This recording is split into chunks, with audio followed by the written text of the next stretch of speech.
Zaporizhia Oblast on Ukraine's southern front lines continues to be the scene of mind-blowing and breathtaking offensive operations. Let's provide details about the escalation of Ukrainian military action. For a week, President Zelensky confirmed the start of the counteroffensive.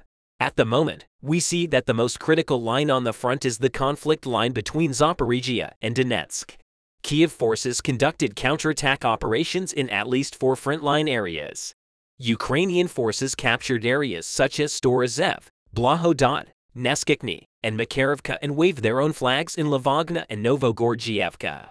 Ukrainian Deputy Defense Minister Malyar announced that in addition to these 6 settlements, their forces also captured Lobkov. In other words, the Ukrainians expanded and furthered their attack areas, not only in 4 regions. According to the Russian Ministry of Defense, Ukrainian forces also carried out local attacks in the Donetsk-Zaporizhia Oblast border area in Ukraine's western Zaporizhia Oblast. Local gains are reportedly made in the region southwest and southeast of Orikhiv. Russian sources also reported that Ukraine is operating militarily in the Luhansk Oblast nearby Lohorivka. In an assessment, the UK Ministry of Defense said that Ukraine is making good progress in some areas where it has infiltrated the first line of Russian defense. We stated that the most intense contacts of Ukraine were in the east of Zaporizhia. What was the result of Russia's offensive operations in Zaporizhia Oblast? It should be noted that the Russian army was quite unsuccessful on the fronts in Zaporizhia. The Russians lost a total of 4 generals in a short period of about 1 week. 3 of these losses occurred on the critical front lines between Zaporizhia and Donetsk, according to the most recent war reports. Major General Sergei Goryachev was killed during the clashes that took place in the Zaporizhia region recently.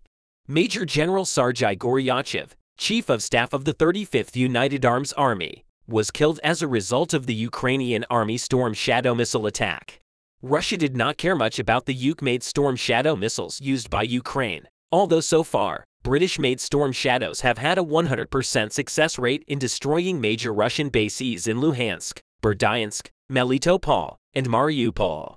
But with the murder of Major General Sergei Goryachev, the Russians again witnessed the power of the Storm Shadow.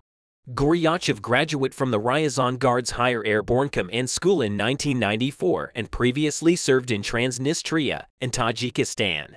After Russia launched its full-scale invasion of Ukraine, he became the commander of the 5th Separate Tank Brigade and was promoted to deputy commander of the 35th Combined Arms Army, where he was appointed chief of staff. This general's absence from the war is pretty bad news for Russian leader Vladimir Putin because Putin knows the cost of training generals in the Russian army. Russia's performance on the Zaporizhia front lines has been mixed. Some Russian military units are probably conducting reliable maneuver defensive operations, while others are withdrawing from their own minefields. Exact details are hard to come by, but Ukrainian forces are launching Humvee attacks on Russian trenches. The Ukrainians are flocking to the Zaporizhia front lines, and these units are directly attacking the Russian forces. These attacks occur especially late at night.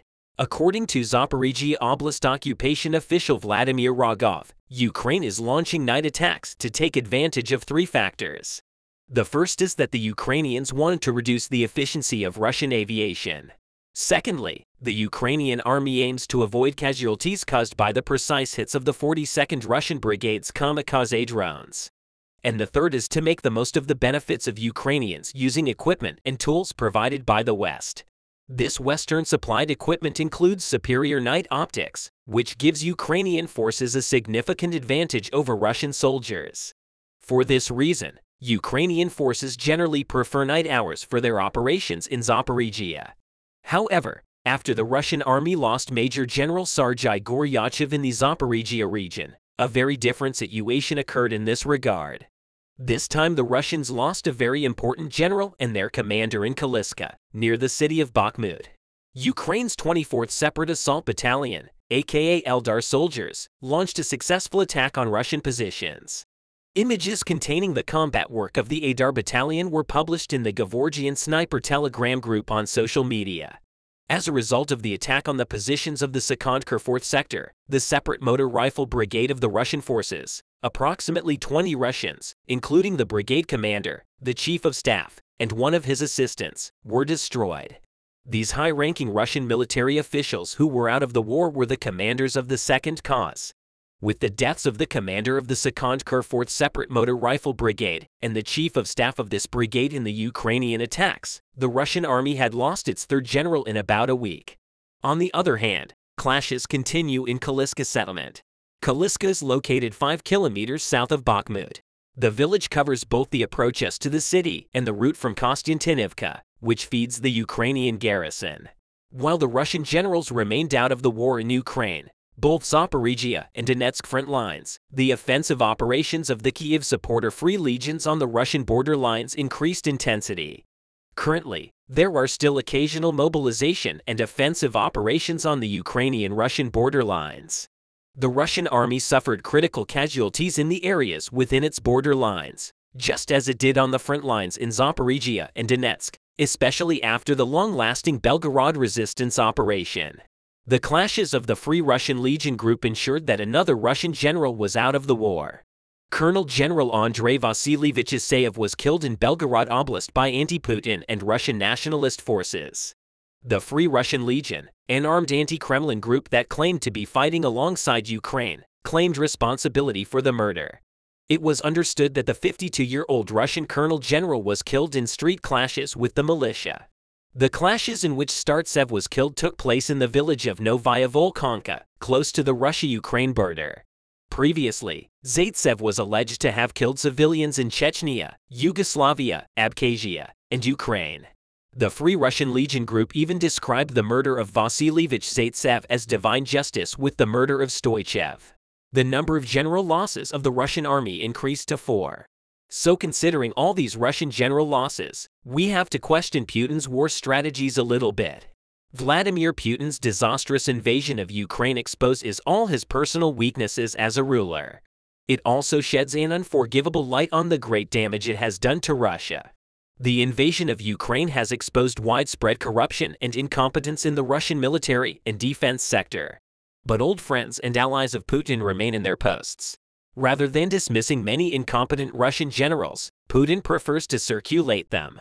The most notable failures were that Defense Minister Sergei Shoigu and Chief of Staff Valery Gerasimov did not lose their jobs despite their obvious and costly mistakes. The limitations of the invasion of Ukraine by Putin as a leader pushed Russia towards an historic defeat in the early years of his reign. Putin took advantage of the hard work of the reformers of the 1990s before him and enjoyed favorable international conditions. But the current colossal flaws of the Russian leader are now clearly catching up to him. Russia currently has a huge loss of troops, estimated at 216,650. In total, it is claimed that 1,800 Russian officers and senior commanders were among these casualties. The total number of Russian troop losses surpasses all serving armed forces of many countries. Only 3 NATO armies have more total regular troops than this number. These are the USA, Turkey, and France. The other 28 NATO members all have fewer serving soldiers. Even the 16 lowest-ranking NATO member states don't have more soldiers than the Russian army when put together. The British Army ranks 4th with 194,000 regular soldiers, significantly less than the total Russian losses in summary. The Russian army, with Putin's war strategies, both loses 4 generals in 1 week and collapses the chain of command and continues to increase its record losses as the war intensifies. The ambulance sounds and the Kremlin palace made everyone very uneasy. Russian leader Vladimir Putin's illness, which he has been hiding from the media and the world for a long time, has reappeared. The unfavorable conditions and minuses created by the war caused Putin to become quite weak. Putin was hospitalized after the ambulance sounds around the Kremlin. This event, which has become the agenda of all media organizations in the world, created a great panic in Russia. The allegations on behalf of Putin's resignation, who is experiencing great difficulties with the reappearance of his illness, are on the world agenda. It is a known fact that Russian leader Vladimir Putin, who served in the KGB for many years, has been struggling with many diseases during his tenure. Putin, who is now serving as the president of Russia, is still struggling with these diseases. Putin, who attended the Shanghai Cooperation Organization summit meeting held in Samarkand, Uzbekistan, in recent months, was seen to have great difficulty even walking. Putin, who had to walk with the support of his close bodyguard, was seen to be so exhausted that he could not even get off the plane alone. However, the most striking thing was that Putin could not control his hands in any way. The fact that Putin is dealing with such a major illness has caused a great panic in the Kremlin and Russia. It is a well-known fact around the world that Russian leader Vladimir Putin was dealing with Parkinson's disease. However, during his statements at the Shanghai summit, Putin's Parkinson's disease, which he was already struggling with, suddenly started to tremble during his statements, and his Parkinson's disease progressed considerably and set on the world agenda. With the ongoing war between Russia and Ukraine intensifying, the responsibility and pressure on Putin has increased considerably. That the results of the treatments that Putin continuous regularly, every month Putin can no longer stand in front of the cameras for long periods of time and has to cut his speeches short as warned by doctors. The 6 ambulances seen in front of the Kremlin Palace early yesterday have become a great curiosity all over the world as a result of the researchers. According to the information obtained from sources close to the Kremlin, it was learned that Putin was hospitalized in the early hours of the morning. If we come to the details of this news that created a great echo around the world recently, it has attracted the attention of all the media that Putin was very tired in front of the cameras and exhibited behavioral disorders. Following these situations, the fact that ambulances were constantly kept waiting in front of the Kremlin Palace on the orders of the Kremlin authorities was also a highly talked about issue in the media. With Putin's sudden weight loss and sleep disorders, the doctor's checkup, which he regularly visits every month, has now been increased to twice a month after Putin's Parkinson's disease was triggered again. Putin started to be seen on camera with his personal doctor at every meeting, following the seizure of 3 towns in the city of Belgorod, within the borders of Russia by Ukrainian forces. Russian officials held a high-level meeting at the Kremlin Palace. In this meeting, which was held in the early hours of the morning, Putin had a very difficult time speaking during his speech, which caused the meeting to be interrupted. It is said that after this operation organized by Ukrainian forces within the borders of Russia, a discussion took place between Putin and Russian General Valery Gerasimov, and the nerves were strained during this discussion. Russian leader Vladimir Putin, who suddenly started shaking due to the weakness of his constitution, lost himself within minutes. The sirens of ambulances arriving in the Kremlin echoed throughout Moscow. Vladimir Putin was quickly removed from the meeting room and carried to the ambulance by his bodyguards and doctors. Accompanied by Putin's bodyguards who escorted the ambulance, he was taken to the nearest hospital where he was treated urgently. According to information obtained from sources close to the Kremlin, it was confirmed that this person who was taken to the hospital was Vladimir Putin. But Russian government officials completely denied this claim and say that nothing like this has happened. This incident and the Kremlin continues to be kept completely secret by the Russian authorities. Russian broadcasting organizations do not bring this event to the agenda as if it had not happened in any way. Russian Foreign Minister Sergei Lavrov, who made statements upon the request of the press members gathered in front of the Kremlin after the ambulance sounds echoing in the Kremlin, stated that a staff member working in the palace suddenly became ill and had to leave the Kremlin by ambulance in order to be treated. The fact that this incident in the Kremlin is kept almost like a state secret has caused the ice to turn even more to this issue. It is a known fact that Russian leader Vladimir Putin has been struggling with Parkinson's disease for many years in the allegations put forward with the events that took place. It is claimed that Putin used a stunt double even in official meetings. Many Russian dissidents have made statements to the press after this incident arguing that Putin can no longer endure and should resign. Opposition officials who argue that a sick and old man should not be supported to rule a country like Russia think that Putin should make a quick statement and resign, and that a younger and more dynamic person should be brought in instead of Putin in the first months of the war. The Russian army had made great progress in Ukrainian territory. However, with the support from the US and Western countries, Putin started to have a lot of trouble. Not only weapons and ammunition support. These countries continued to impose major sanctions on Russia at many points. These sanctions, which also affected the lives of the people, caused Putin to come under great pressure. The Russian economy is drifting towards the abyss due to many factors. Realizing this situation, expert researchers began to warn that the sanctions imposed by the US and Western countries should now be removed from Russia. But Putin thinks that if the Russian army ends its occupation of Ukrainian territory, he will be disgraced all over the world for this reason. Putin, who continues his occupation of Ukrainian territory despite every difficulty, does not even care about his own health. However, many war analysts say that if the war continues in this way, the Russian army will have to withdraw anyway. In his speeches to the world press in recent months, Russian leader Vladimir Putin has called on Western leaders to completely lift the embargoes imposed on Russia. However, Putin's speech was, as always, a threatening speech. Addressing the Western countries, Putin made a threatening call saying that these countries would shelter behind the US in any problem. But Russia has hypersonic missiles, stating that any country that poses a threat to Russia will be wiped off the world map. Putin continues to make threats despite all the bad events. The citizens of Russia who are tired of the wrong foreign policies implemented by Putin could not stand it any longer and took to the streets. Russian citizens who advocate ending the war and having a good relationship with other countries want Putin to resign. Russian citizens who are experiencing many economic problems say that they can hardly meet their daily nutritional needs. The people of Russia who say that the markets and organizations to meet the needs are completely empty say that this situation is only because of Putin. The people of Russia who are calling for an end to the war seem to be tired of the situation. Together we defeated Hitler, and we will defeat Putin. After these words came out of the mouth of Ukrainian Foreign Minister Dmytro Kuleba, nothing was the same again. As is known since the crisis in the Donbas region in Ukraine in 2014, the information that foreign citizens have been involved in conflict has often appeared in the media.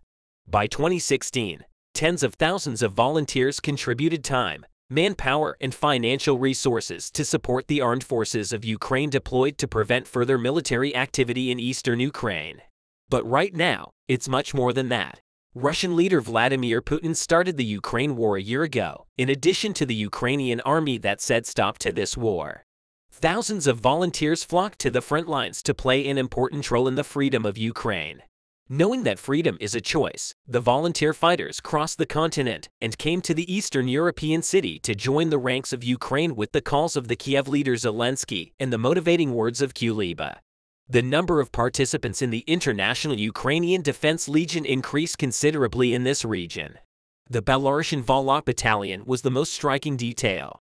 As we all know, on February 27, 2022, just 2 days after the Russian invasion of Ukraine, Ukrainian President Volodymyr Zelensky called on friends of Ukraine freedom and democracy to volunteer for the Ukrainian Territorial Defense Forces. In his call, Zelensky framed the Russian invasion as a struggle between the global rules-based order and authoritarianism, a struggle against Russian war criminals. Just 2 weeks after Zelensky asked foreigners to serve in the Ukrainian International Legion, Ukraine announced the arrival of more than 20,000 foreign volunteers from 52 different countries. Most of the newcomers were well-trained individuals with prior military experience. Their expertise not only provides much-needed tactical assistance to Ukrainian forces, but also lends an air of legitimacy to Ukraine's claim that the war is a global struggle against authoritarianism. The influx of Western volunteers into Ukraine is the latest in a long history of foreigners fighting and dying for nations that don't belong to them.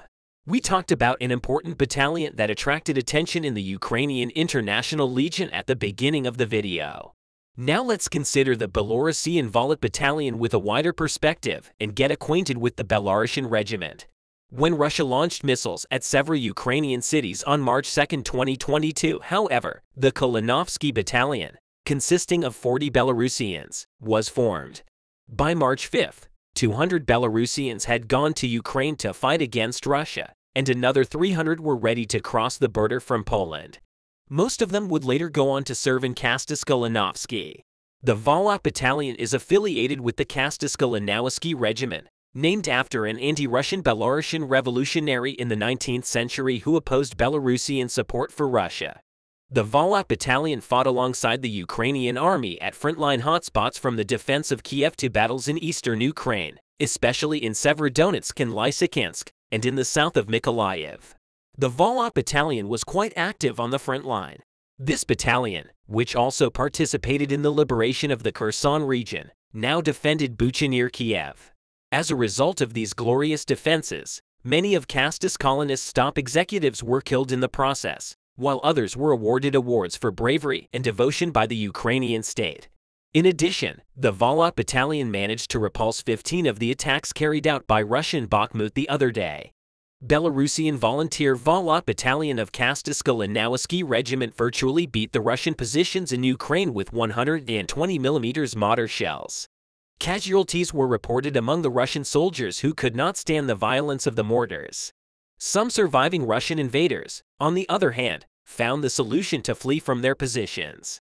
Thus, the Volat Battalion once again clinched its success in the Ukrainian war. This battalion is fighting for a future, and the Belarusian regiment in Ukraine continues its claim to democracy. Let's examine together what the objectives of the Volat Battalion are. A relatively small but brave group of Belarusian volunteers has been fighting for Ukraine for years. They first emerged in 2014 when Russia annexed Crimea and started the war in Donbass. Russia's full-fledged invasion of Ukraine in February 2022 triggered further mobilization of Belarusian fighters. Besides Georgians, Belarusians make up the most important contingent of foreign fighters in Ukraine. The Kastysky Regiment was formed in March 2022 at a recruitment center in Warsaw, formed by ethnic Belarusians under the command of the Ukrainian Armed Forces. The regiment consists of 440 to 500 soldiers. When the number of soldiers of the regiment is considered, it is striking that there are not many. However, before joining here, the soldiers have to pass some tests themselves. Considering all these tests, 500 soldiers is perhaps not a small number. Before joining this regiment, they went through online scanning by the Belarusian anti-government hacker group Cyber Partisans, and then face-to-face verification at the Belarusian house in Warsaw, a diaspora support group. Many people want to join the procession, but those with solid military experience are not enough. At the same time, it is worth emphasizing that the threat of infiltration by agents of the regime of Alexander Lukashenko is real, and therefore the recruitment process is time-consuming. Belarusian volunteers are opponents of the country's dictator, Alexander Lukashenko. Many came under pressure after the flawed 2020 presidential election. They believed that a decisive Ukrainian victory could precipitate a regime change in Minsk. Belarusian fighters pose a threat to the Lukashenko regime. The purpose of the regiment is to liberate Belarus by first liberating Ukraine. At the same time, the regiment considers the Belarusian and Russian regimes as its enemies. On the other hand, those like Kalinovsky's volunteers fear that all this will mean Russia's entry into Belarusian territory and that the Kremlin will soon snatch these threads of power from Lukashenko. In short, for the warring Belarusians, the fate of Ukraine is intertwined with the future of their own country. A win for Ukraine is a win for Belarus. There is no other choice. Let's take a few of the soldiers in the battalion and understand their objectives in the war more clearly. In the early morning hours of the Ukrainian capital, soldiers boarded a bus to a nearby training base for a day of marching, shooting, and medical training. As the bus turned a corner, the vast expanse of the frozen Dnipro River, Ukraine's main artery, suddenly came into view. "This is something worth fighting for," one soldier said, expressing all his excitement. The hired person was not a Ukrainian, but a 40-year-old former IT worker from Belarus.